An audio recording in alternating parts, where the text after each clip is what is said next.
in. But I want to play from a promotional video put out by Guardian Centers, some of the video for you right now, and we've been showing some of it as well while I've been talking here, where, again, interspersed with the firefighters and other legitimate things, it shows the military rounding people up, and every one of them is black. Now, that's newsworthy right there. I've been to these drills where they all are farmers wearing John Deere caps and stuff, saying, you know, you can't take my land, you can't take my guns. Very scary stuff. But it was a black farmer, white farmer, Hispanic farmer. Little extra black folks. I mean, obviously saying, oh, it's for Al-Qaeda, that's a bad group, but it's really for all Americans. Oh, well, blacks, you know, they're kind of looked down on quietly by some people. Oh, look, it's for blacks, so it's okay. And it's military and white guys, white civilians looking on as groups of blacks tump over cars and, you know, get rounded up and thrown behind barbed wire. I mean, this is pretty outrageous. But don't expect Jesse Jackson or Al Sharpton, the race baiters, to say anything. They're just there to create more racial division in this country, not actually point out that there's preparation to target black communities. Not actually point out that there's preparation to target black communities.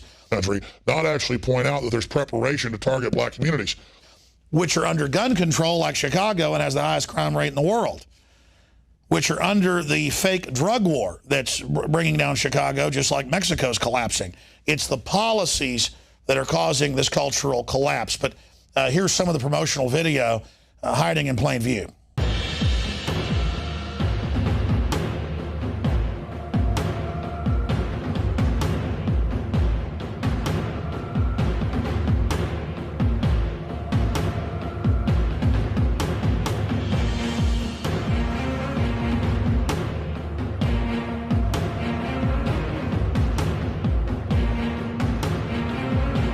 It's not meant to depress you, it's meant to make you aware.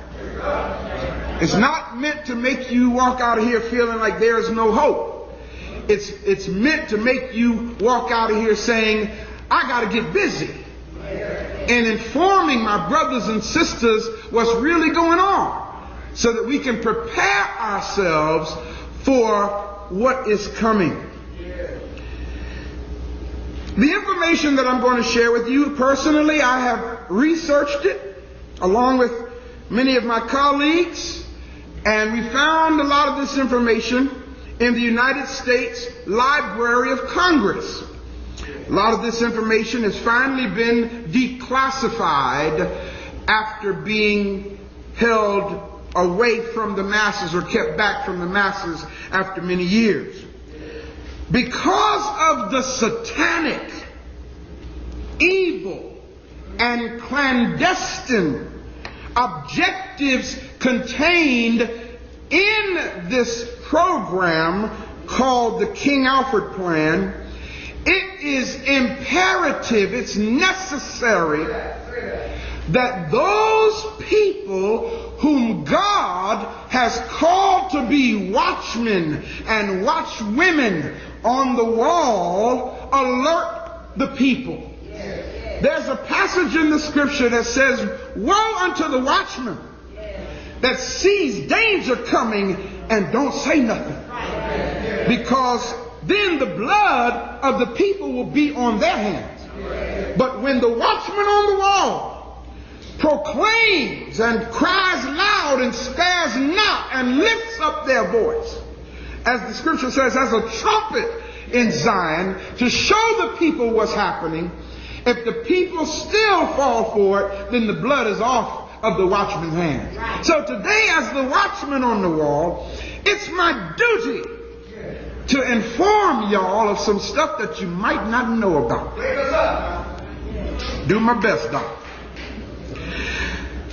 Let's go back in time a little bit. Let's go back approximately 40 years ago.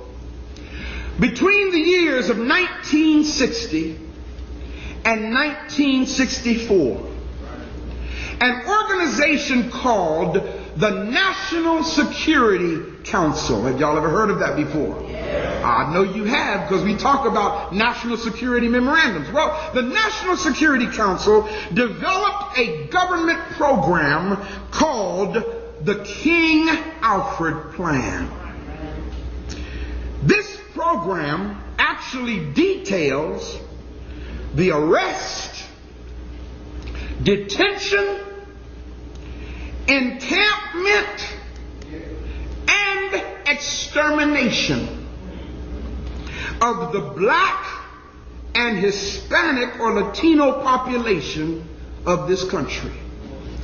No other race of people have had a program written for them but the black, and of course in 1984 it was amended to include the Hispanic population.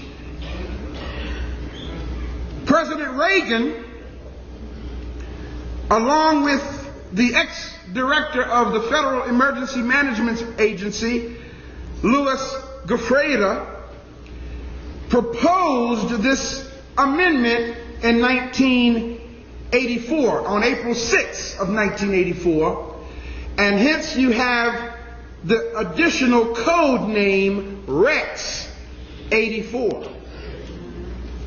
It's important that you understand, brothers and sisters, why this program has been put in place.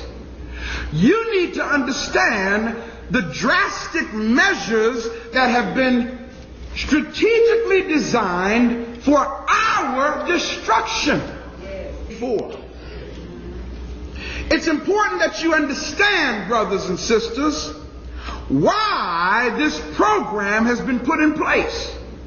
You need to understand the drastic measures that have been strategically designed for our destruction.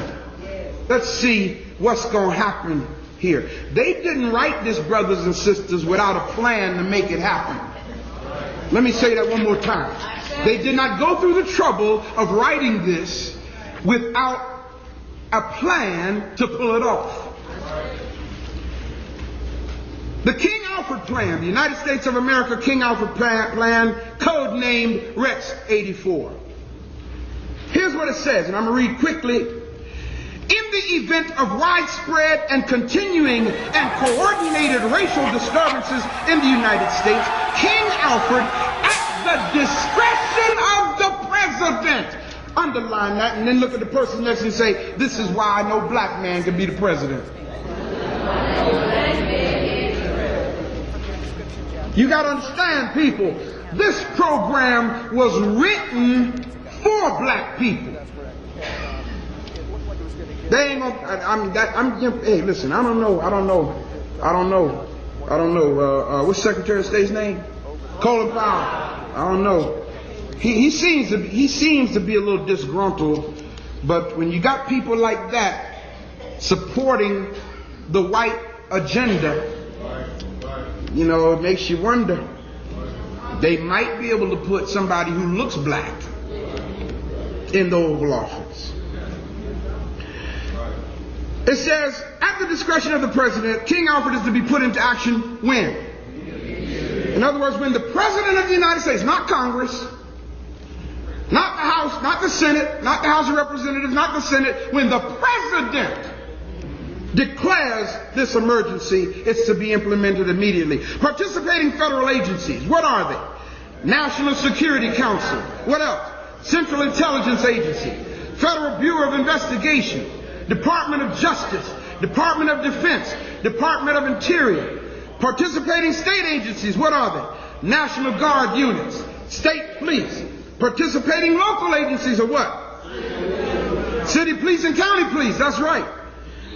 Now, one of the things you need to understand, brothers, let me make this notation before we read further.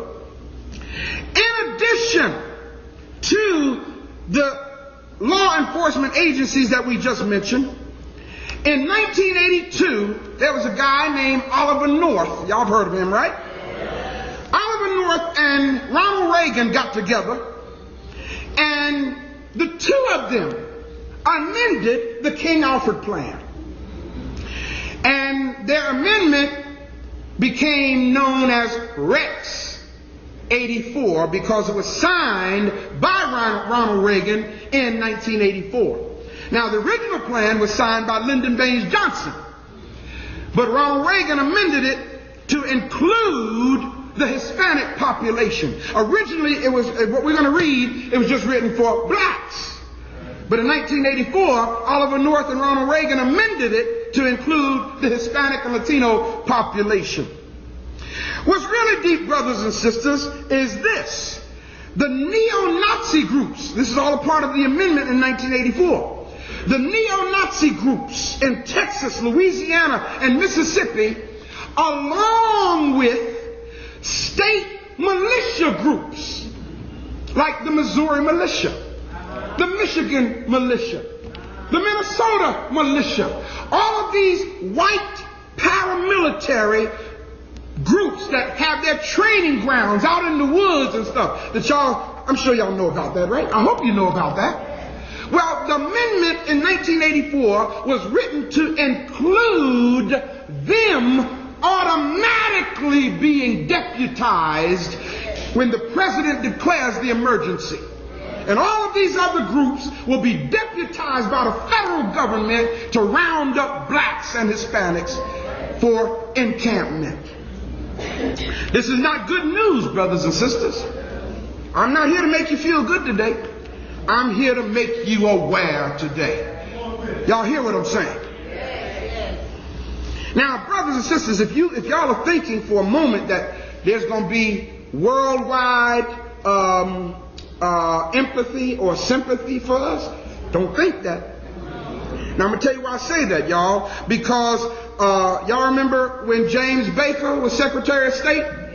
Well, James Baker developed a policy with Russia and Canada. These other governments have created what's called a United States European base to exterminate blacks and Latinos in Africa, South America, the East and West Indies, Cuba, and Puerto Rico. I mean, they're working. Why?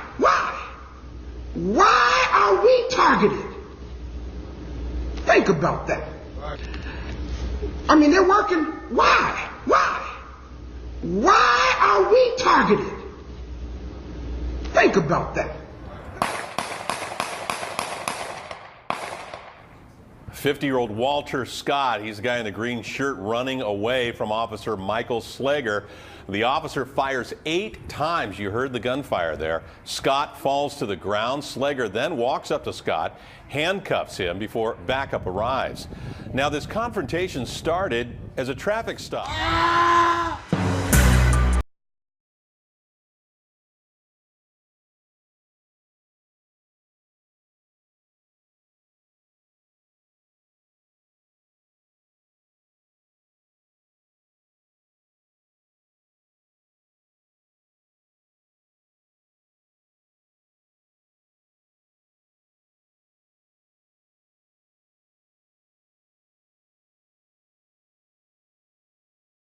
We taking it to the fucking streets. He ain't deserve that. That's right. He ain't deserve that.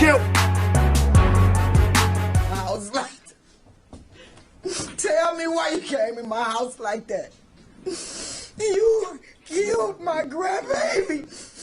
You killed her and you try to blame me. You know I never touched you, Mr. Weekly. You know I never touched you.